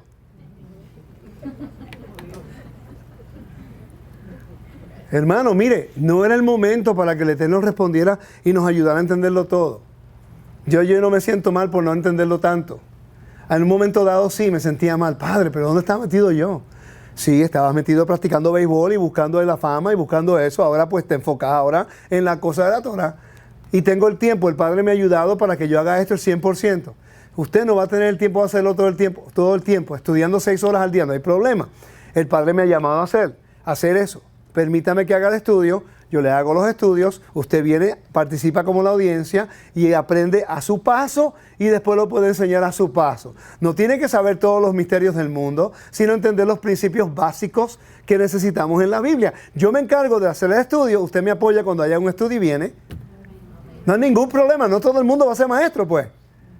Y nadie lo está esperando. Pero si usted, aunque no sea maestro, ve a un pobre, a un necesitado, a una viuda, ve a una persona en necesidad y le ayuda, le da de comer y lo trata con dignidad, está haciendo lo mismo que yo en otro ámbito. Haciendo actos de justicia y bondad. ¿De qué me sirve yo saber todos los misterios del mundo y si hay una persona con necesidad lo voy a maltratar y lo voy a tratar mal y no lo voy a dar de comer? Todos tenemos roles, ¿me siguen? Ok, continuamos. Entonces leemos el capítulo 9 y leemos el versículo 3 y 4. Dice, tras el segundo velo estaba la parte de la morada que se llama el Santísimo. Versículo 4. Allí estaba el incensario de oro y el arca de la alianza enteramente cubierta de oro, pero en sus Biblias, no en todas las Biblias dice incensario de oro. Por favor, levante sus manos, si en su Biblia, los hermanos en Teshuvah, por favor, hagan lo mismo. Abran sus Biblias o escrituras y vean ese versículo y me dicen si en su Biblia dice incensario de oro. ¿Cuántos de ustedes dicen incensario? ¿Ok? ¿Cuántos de ustedes dicen altar de oro, de incienso de oro? ¿Verdad? Entonces estamos viendo que un versículo tiene dos diferentes traducciones. ¿Cuál es el correcto, pues? La una, otra cosa da. Entonces, si una persona que no entiende el día de expiación o no lo estudia, va a estar confuso. Porque son dos cosas diferentes. Está el incensario de oro, que vimos en el capítulo 8 del libro de Apocalipsis, que era el día de expiación. ¿Se recuerdan? El altar, el incensario de oro y después el incensario, el altar de incienso de oro. Son tres cosas diferentes. Aquí estamos viendo que en sus Biblias, la persona que hizo la traducción no tenía ninguna idea acerca de las diferencias. Y ahora usted lo lee y trae confusión. Entonces tenemos que saber qué día del año es para saber qué instrumento es. Porque el altar de oro, de incienso, nunca ha estado en el lugar santísimo. ¿Cuántos de ustedes dicen el altar de oro de incienso? Ok, el altar de oro, pónganme atención, el altar de oro de incienso nunca estaba ubicado dentro del lugar santísimo. Estaba afuera. Ok, pero el incensario de oro sí era introducido dentro del lugar santísimo y lo último que removían en el día de expiación. Si conocemos el tiempo del año, vamos a saber qué es lo correcto que habla allí. Quiere decir que no hay problema con el traductor, no con el contexto. ¿Ok? Ok, perfecto. ¿Estamos claros ahí, no? Vamos al versículo 12 al 14. Dice, entró una vez para siempre en el Santísimo, logrando así eternamente redención, ya no mediante sangre de cabros ni de becerros, sino mediante su propia sangre, porque si la sangre de los cabros, de los toros, la ceniza de la novilla rociada. Dice, si la ceniza de la novilla rociada sobre los contaminados los santifica, concediéndoles una purificación externa, ¿cuánto más la sangre de Mashiach? Perfecto. Pregunta, ¿cuántos animales se mataban en el día de expiación?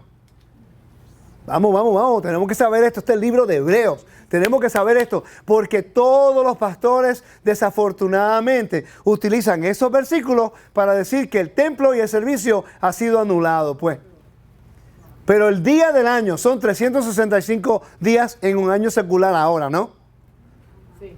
Este capítulo está hablando de todos los sacrificios diarios. ¿O está hablando solamente los sacrificios que se llevaban a cabo en el día de expiación? Eran 15. Y los tenía que pagar el sumo sacerdote. ¿Ok? No está hablando de los sacrificios diarios de todos los días. Está hablando de los sacrificios que se hacían en el día de expiación nada más. Entonces, eso es algo que tenemos que entender. Que no está hablando de los sacrificios. Porque entonces, si vamos a Hechos, capítulo, quédense en el libro de Hebreo, yo voy a Hechos. Si vamos al capítulo de Hechos 21 y leemos el versículo 23, mira lo que dice. Por tanto, haz esto que te decimos. Entre nosotros hay 4 hombres que han hecho votos. Lleva contigo a esos hombres, purifícate con ellos, paga por ellos para que se rapen las cabezas. Y todos sabrán que todas las cosas que no son como se ha informado acerca de ti, sino que tú también sigues guardando la Torá. ¿Ok? Y después te dice el versículo 26. Entonces Pablo llevó consigo a aquellos hombres, al día siguiente después de purificarse con ellos, entró en el templo para dar aviso del día que se cumpliría la purificación, cuando se ofrecería el sacrificio por cada uno de ellos. Pues no tiene sentido. Si el libro de Hebreos, el Mesías los eliminó a todos, ¿por qué entonces 28 años después que Yeshua murió y resucitó, Santiago, el hermano del Mesías, le dice a Pablo que haga un voto nazareno que requiere sacrificio? Pues,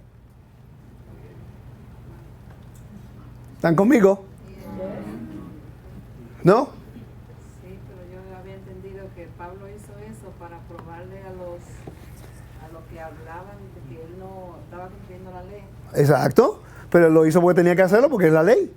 Entonces ese es el punto. Si la ley ha sido abolida, ¿por qué tuvo que probar qué? Por cierto, el Mesías estuvo 40 días, Yeshua estuvo 40 días con los discípulos, 40 días.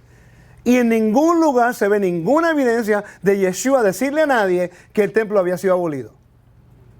En ningún momento, no hay ni un versículo que te cite que Yeshua dijo algo en contra del templo. Al revés.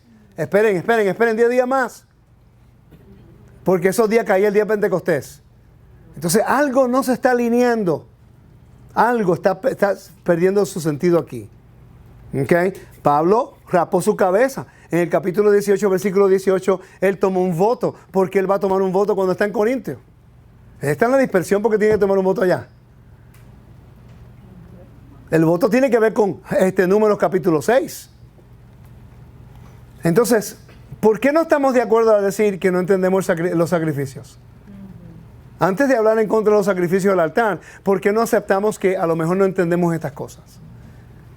Porque yo creo que estaríamos más seguros, es decir, no creo que estoy entendiendo estas cosas porque se está contradiciendo lo que me dicen en Hebreos y lo que dice Hechos. Por cierto, Yeshua Si él iba a hacer algo nuevo, ¿por qué él tuvo que llevar sacrificios al templo? El texto no te dice que llevó, ¿verdad que no? Pero él tenía que llevar, igual los Pesaj. Él tocó a una mujer impura. Él tocó a una mujer muerta. Él tocó al impuro, al enfermo, a Lázaro. Él tenía que ir al templo a hacer purificación. Se requería sacrificio. ¿Y por qué Yeshua no dejó de hacer eso entonces? Si él va a hacer algo nuevo, ¿por qué tiene que cumplir nada? Son preguntas que yo siempre tenía. Eso fue lo que me dirigió a mí, al mundo, porque cuando las hacía en la iglesia me trataron como un niño idiota. Serio. Una vez hice una pregunta y uno de los líderes dijeron, no, siéntate ya, que tú no sabes. Siéntate ya. Nunca se me olvidó ese día, tenía 15 años. Y yo lo que quería era aprender. Me trataron como un idiota, como un niño que no sabe nada, por hacer una pregunta. Por eso cuando los muchachos me hacen preguntas, yo quiero siempre hacer lo posible de escucharlos. Porque no quiero que se sientan mal. Porque a veces una respuesta, aunque no les guste a ellos la respuesta, pero una respuesta con amor o con entendimiento, o tratando de compartir con ellos, es posible que se mantengan haciendo más preguntas y que lleguen más cerca a la comunidad con el Eterno. Pero no podemos tratar a la gente de esa forma. Tenemos que educarnos unos a nosotros, ¿no? Si no sabemos, no sabemos. Se enseña. Y si no aprendes, pues se sigue enseñando.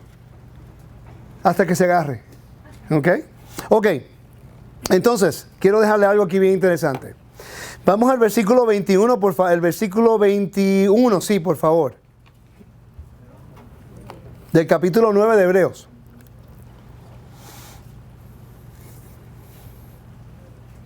Y sabemos que este es el día de expiación. ¿Usted sabe por qué?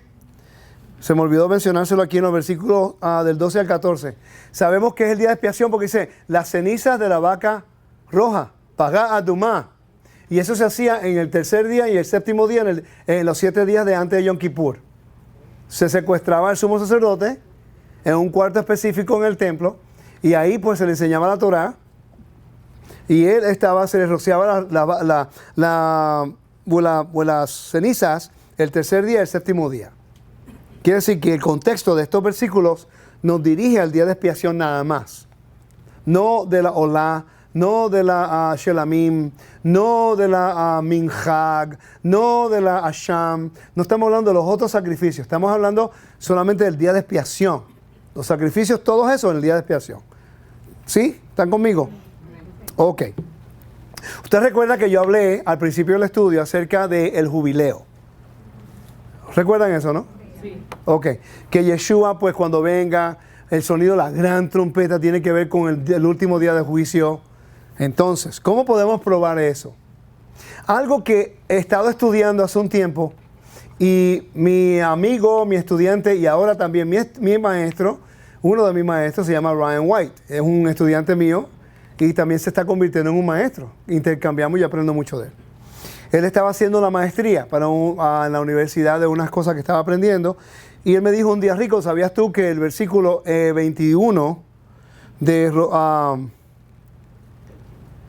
libro de Hebreos, vamos a leerlo, dice, capítulo 9, versículo 21, y roció también con la sangre la morada y todos los utensilios de servicio. Versículo 22 dice, pues según la ley casi todo se purifica con sangre, y sin derramamiento de sangre no hay perdón. Pero en algunas Biblias de ustedes dice perdón de pecados. Levante su mano si dice perdón de pecados. Ok, ahí es donde entra un problema. Porque la palabra que utiliza en ese versículo en griego es aphises. La palabra aphises representa soltar, dejar ir, perdón de deudas. Entonces, cuando tú trazas esa palabra aphises del Nuevo Testamento al Septuaginta, ¿usted sabe cuál es la palabra que están utilizando del hebreo para la palabra aphises, para la palabra que vemos aquí en hebreo? Yovel, jubileo.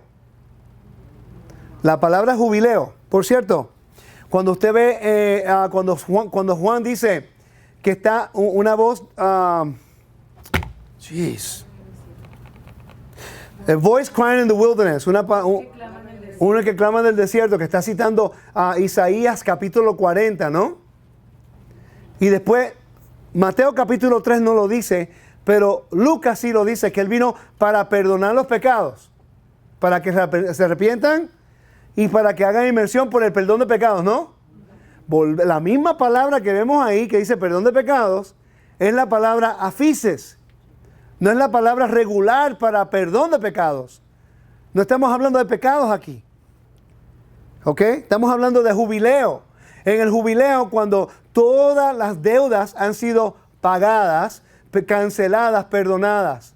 Ahora, vamos a Isaías. Hermanos, yo espero que estén pasándola bien. Y yo espero que estén aprendiendo algo nuevo hoy. Porque la estoy pasando muy bien yo. Y si algo que digo no están de acuerdo conmigo, no se preocupe. Vamos a seguir estudiando juntos, ¿ok? No se den por vencidos y después no me llamen un hereje cuando se vayan, lo único que le pido. Me preguntan más tarde y podemos contestar. El versículo 40, capítulo 40 de Isaías, mira lo que dice. Esto es muy importante. Dice, consuelen, consuelen a mi pueblo, dice Elohim. Háblenle tiernamente a Yerushalayim y declaren que su condena ha terminado, que su iniquidad está expiada, porque de la mano de Adonai ya ha recibido el doble de todos sus pecados. Una voz proclama, preparen en el desierto un camino para Adonai. Enderecen una carretera en la soledad para nuestro Elohim. Que rellenen todo valle, que rebajen todo monte y colina. Lo áspero se convierte en llanura y lo escabroso en amplio valle. Entonces aparecerá la presencia de Adonai y todo mortal juntamente la verá porque de la boca de Adonai ha hablado. Entonces dice, una voz dice, proclámalo. Otra pregunta, ¿qué voy a proclamar? Que todo mortal es hierba, toda su bondad es como la flor del campo. La hierba seca, la flor de se marchita con el viento, cuando el viento de Adonai sopló sobre ella. Ciertamente el hombre es hierba. Pero cuando tú sigues leyendo, y sigue hasta el capítulo 61 de Isaías. Tú no puedes leer Isaías 61 porque Lucas 4 te lo dice. Y descartando el capítulo 40 de Isaías porque Juan el Bautista te está citando la haftará de consolación. ¿Cuántos de ustedes nunca han escuchado eso? Levanten su mano. Ok. La haftará de consolación. Ok. En las lecturas de la Torá, durante el verano, se leen unas porciones de los profetas. 7. Son 7 haftará de consolación. Que comienza con por cierto. ¿Ok? En otras palabras, si tú sabes cuándo se leían estas porciones de las haftará de consolación, entonces tú sabes exactamente el tiempo del año cuando Yeshua fue a ver a Juan el Bautista. Voy a repetir eso de nuevo. Si tú sabes la lectura de las haftará de consolación y la conoces, entonces vas a entender el tiempo del año cuando Juan el Bautista se encontró con Yeshua. Porque esa haftará se encuentra en el libro de Deuteronomio. Cuando se lee la porción de Et Hanan, y es Deuteronomio 3, versículo 23 al capítulo 7, 11. Y se lee Isaías capítulo 40, versículo 1 al versículo 26. Y eso ocurre el año que pasó, este año que está pasando, ocurrió en agosto 5. Quiere decir que así como Moisés subió a la montaña, cuando el pueblo le dio adoró el becerro de oro, y después subió de nuevo a la montaña, ¿no? En ese momento son 40 días a Yom Kippur. En ese momento fue cuando el Mesías fue al desierto por 40 días. Cuando Yeshua regresó a los 40 días, él llegó a un Yom Kippur. Igual que Moisés bajó de la montaña, así mismo bajó el Mesías. El mismo patrón, ¿me está siguiendo? Si entendemos el templo, el servicio del templo y lo que se hace en el templo, vamos a entender todo el Nuevo Testamento y va a tener como 3D. Entonces, cuando habla el libro de Isaías, que Yeshua viene para dar libertad a los cautivos, para predicar el Evangelio, las buenas nuevas. Cuando da libertad en el hebreo, en el libro de Isaías 61, te dice Yoveo, jubileo. Es interesante que el libro de Hebreos te está hablando. Oh, por cierto, ¿y cuándo tú declaras el jubileo en la Biblia? ¿Qué día del año? ¿Qué día del año? Yom HaKippurim. En un Yom Kippur tú declaras el jubileo cuando se suena el shofar o el carnero, que solamente se suena una vez cada 49 años en Yom Kippur. Entonces, si encendemos el servicio del templo, si entendemos lo que es jubileo, si entendemos lo que es el mensaje de Yeshua y entendemos el ritual de Yom Kippur, vamos a entender Mateo 24, vamos a entender Apocalipsis 8, vamos a entender el mensaje de Isaías 40 a Isaías 61. Entonces vamos a entender qué fue lo que Yeshua vino a hacer. Cuando Juan el Bautista dijo, la voz que proclama, preparen en el desierto un camino para Adonai. ¿Ok? Quiere decir que Juan está diciendo, ahora es el tiempo que el exilio va a terminar. Aunque estaba en Israel, el templo estaba vigente, pero los romanos estaban dirigiendo a Jerusalén. Y el rey de Israel era un edomita. Quiere decir que aunque estaban en Judea y estaban viviendo en Israel, estaba el templo, pero se consideraban como si estuvieran en el exilio porque estaban bajo control extranjero. Y Yeshua, que viene del linaje de David, por eso Mateo te está hablando del linaje de David. Por eso Juan el Bautista es el pregonero, el pregonero, ¿no? Y le está preparando el camino para el oficial real y después te dice, ¿él viene a hacer qué? ¿A perdonar pecados? No, sí está perdonando todo, pero está haciendo, te va a dar jubileo. Todas tus deudas van a ser restauradas. ¿Y qué incluye eso? Cualquier deuda que tú tengas en contra de cualquier persona. Tu casa, si la vendiste en el año 20, en el año 40 a 49, en el nuevo ciclo, se regresa de nuevo a ti. Quiere decir que los exiliados tienen que regresar a la tierra.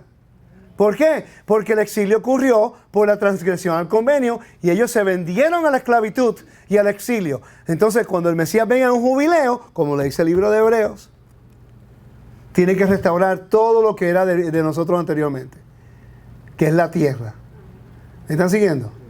Me están quedando como que, hello. ¿Alguien que lea el versículo 10 del capítulo 9 y con esto termino? De Hebreos. El versículo 10 del capítulo 9 de Hebreos. Y ya termino con este último versículo.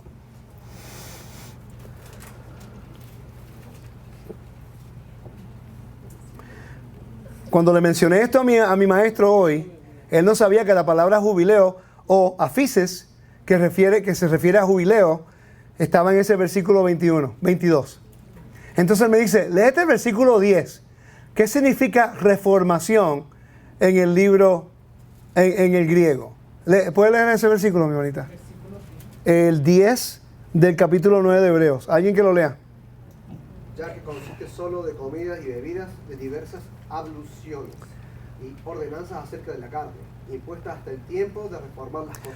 Hasta el tiempo de reformar las cosas. Y la interpretación que se le hace al versículo es de quitar el templo y estar algo nuevo.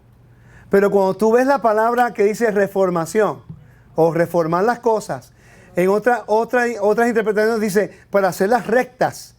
¿Ok? La palabra significa en mejor orden, hacer lo correcto, restaurar o corregir. Es la palabra griega diorthosis. Que por cierto, la sinónima en el griego, en el Septuaginta, es de Isaías 40. Lo que le acabo de leer. Para hacer el camino recto. Proclamando el camino de Adonai para hacer una vida recta. Quiere decir que el Mesías vino con el jubileo. ¿Para qué? Para restaurar todas las cosas en el orden social y el reino original. No de Israel desde el principio, sino de la creación en el jardín. ¿Me están siguiendo? Es de los pocos lugares donde se encuentra esa palabra. De la corrección. ¿Corregir qué? Bueno, si entendemos que está hablando de jubileo, tiene lógica, porque el exilio representa vergüenza. El exilio representa perder toda tu propiedad. No tienes nada, ni tierra, ni honor, no tienes nada. Pues el Mesías vino a ¿qué? No solamente a perdonar pecados regulares, pero Él vino para restaurarlo todo. Perdonar a través de lo que Él hizo, la deuda. ¿Ok? Tomar la vergüenza de Israel para que el nombre del Padre fue exaltado. Y cuando Él terminó el trabajo perfecto, entonces el Padre perdonó no solamente la deuda de Israel, pero de toda la humanidad. para que todos pudieran ser partícipes del reino. Ahora, ellos lo rechazan. Si ellos lo rechazan, caen en deuda de nuevo y ya no hay perdón de pecado, o ya no hay vida eterna para ellos. En otras palabras, lo que Yeshua vino a hacer fue abrir de nuevo el espacio sagrado de la tierra de nuevo al Padre, como el último Adán. Él viene como el propósito de establecer el jardín en la tierra de nuevo. Pero él dice, yo voy a restaurar a Israel, las 12 tribus, para que tomen el mandato de hacer justicia y bondad. En otras palabras, ellos van a ir a las naciones a dejarle saber a todo el mundo que el evangelio no es solamente para Israel, sino las buenas nuevas de restauración a toda la humanidad, a restaurarlo de nuevo al jardín de Edén. Pero si el judío dice que el evangelio es para ellos y que la Torah es para ellos, van en contra del mandato que Yeshua vino a traer. Por eso Yeshua escogió 12 discípulos y después escogió 70. Ese es el patrón. Amén. Que el Eterno los bendiga y los guarde. Gracias por su atención. Un poquito de información, ¿no? Pero seguimos aprendiendo. Amén. Que los hermanos de Teshuvah, muchas gracias. Y continuamos estudiando, leyendo, buscando, investigando, verificando información. No crean nada lo que les digo, verifícanlo todo. Pero que el Eterno de Israel los bendiga, los guarde. Y no me vayan a criticar si no lo entienden. Verifíquenlo primero. Y después si lo verifican y no les gusta, no le caigo bien, pues me pueden criticar, no hay ningún problema. Pero que la palabra del Eterno siempre sea primordial en su vida. No pongan a ningún hombre en un pedestal. Nosotros somos siervos que tenemos una función y queremos llevar la función para que podamos aprender juntos. Que el Eterno los bendiga, los guarde. Shalom.